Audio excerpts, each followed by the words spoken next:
নমস্কার বন্ধুরা, শ্রাবণীস রান্নাঘরে সবাইকে স্বাগত জানাই। আশা করি সবাই ভালো আছেন, সুস্থ আছেন। আজকে আমি একটা টেস্টি রেসিপি আপনাদের কাছে শেয়ার করব। লোটে মাছের ঝুরি। এই লোটে মাছ অনেকেরই খুব প্রিয়।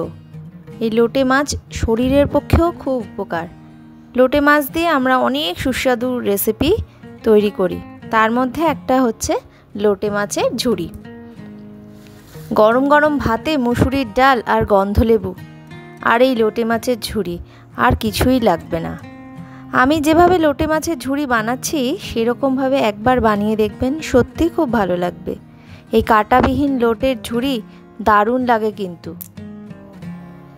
প্রথমে 1 কেজি মাছকে আমি ভালো করে কেটে ধুয়ে পরিষ্কার করে নিয়েছি। আর এই মাছগুলোকে না আমি কাটবো না, মাঝখান দিয়ে সব গোটা গোটা রাখবো। লবণ পরিমাণ মতন আর হলুদ দিয়ে মাখিয়ে নেব।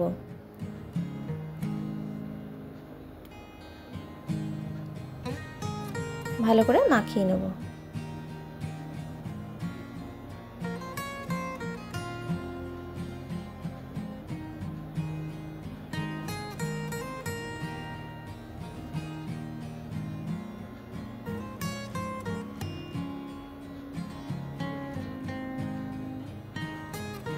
এবার কড়াইতে ওই ম্যারিনেট করা মাছটা দিয়ে দেবো।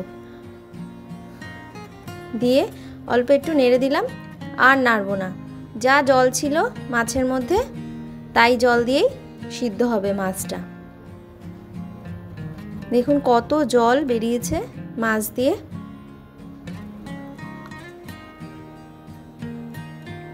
এই জলটাকে পুরো শুকিয়ে নিতে হবে।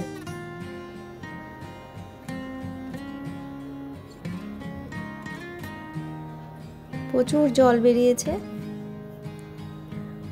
অনেকটা জল শুষে এসছে।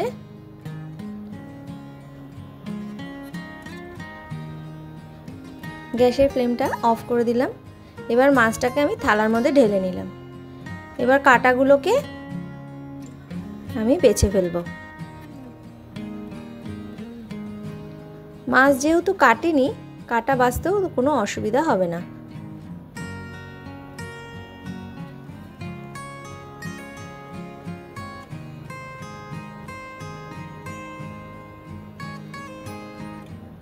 প্রত্যেকটা মাছ থেকে কাঁটাগুলোকে আমি বার করে ফেলব।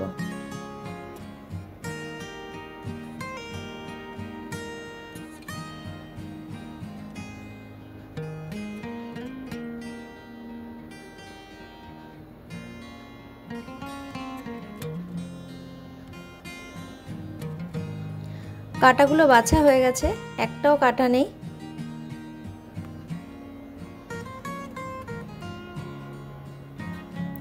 কড়াইতে সর্ষের তেল দিয়ে দিলাম। এই মাছটা আমি শুধু রান্না করব না, একটু আলু দেব। কালো জিরে সম্বাদ দিয়ে দিলাম।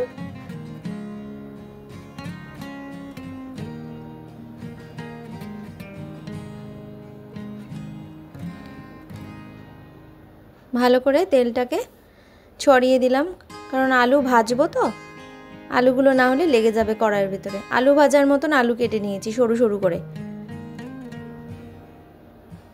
আলুগুলো দিয়ে দিলাম কড়াইয়ের ভিতরে। এবার লাল করে ভেজে নেব।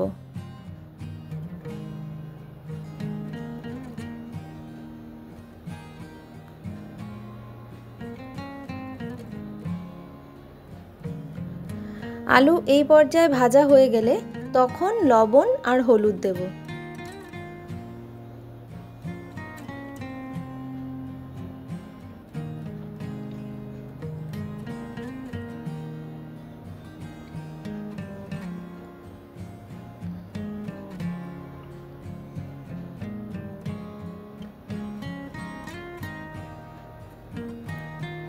বেশ লাল লাল করে ভাজা হয়ে গেছে আলুগুলো। এবার মাছগুলোকে যে ছাড়িয়ে নিয়েছিলাম কাঁটাগুলো, সেই মাছগুলো দিয়ে দিলাম।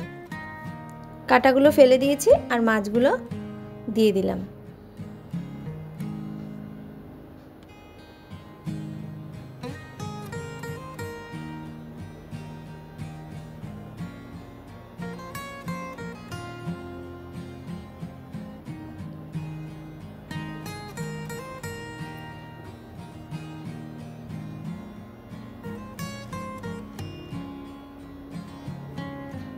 ভালো করে নাড়বো।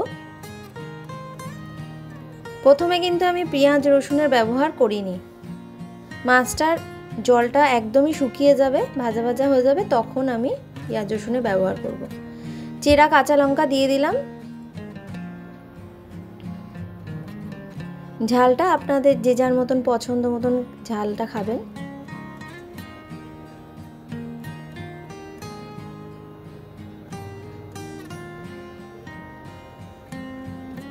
গ্যাসের ফ্লেমটা মিডিয়ামে করে রেখেছি, খুব হাই ফ্লেমে এটা ভাজা যাবে না, আস্তে আস্তে করতে হবে। আর সব সময় ছড়িয়ে ছড়িয়ে দিতে হবে যেন ভালো করে ভাজাটা হয়।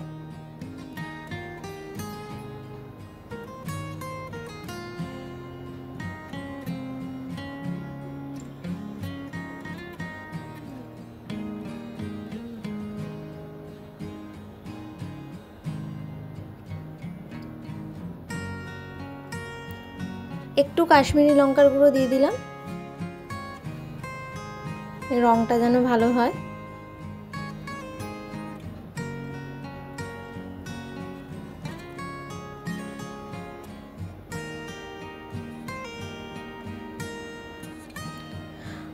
আলু ভাজার সময় কিন্তু আমি লবণ ব্যবহার করেছি, আর কিন্তু আমি লবণ এখন দেব না।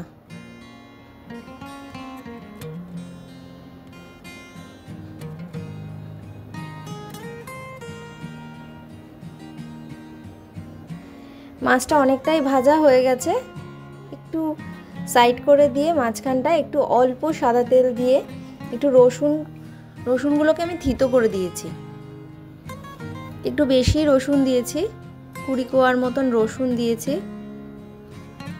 রসুনটাকে এবার তেলের মধ্যে আমি একটু ভেজে নেব। শেষের দিকে রসুন দিলে ভালোই হয় খেতে, রসুনের একটু গন্ধটা ভালো পাওয়া যায়। একটু ভালো করে ভেজে নেব রসুনগুলো।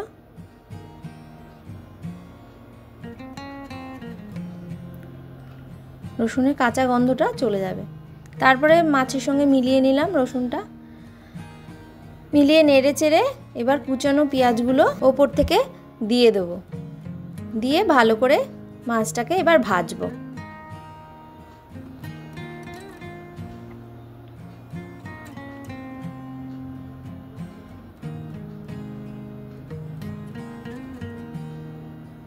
অল্প আছে মাছটাকে ভাজবো। শেষের দিকে কাঁচা পেঁয়াজ দেওয়ার জন্য কোনো অসুবিধা হবে না, কিন্তু ভালোই লাগবে খেতে, কাঁচা গন্ধ সব চলে যাবে পেঁয়াজের।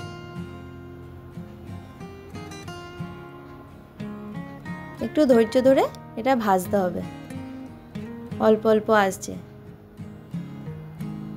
আর সব সময় ছড়িয়ে দিতে হবে মাছটাকে।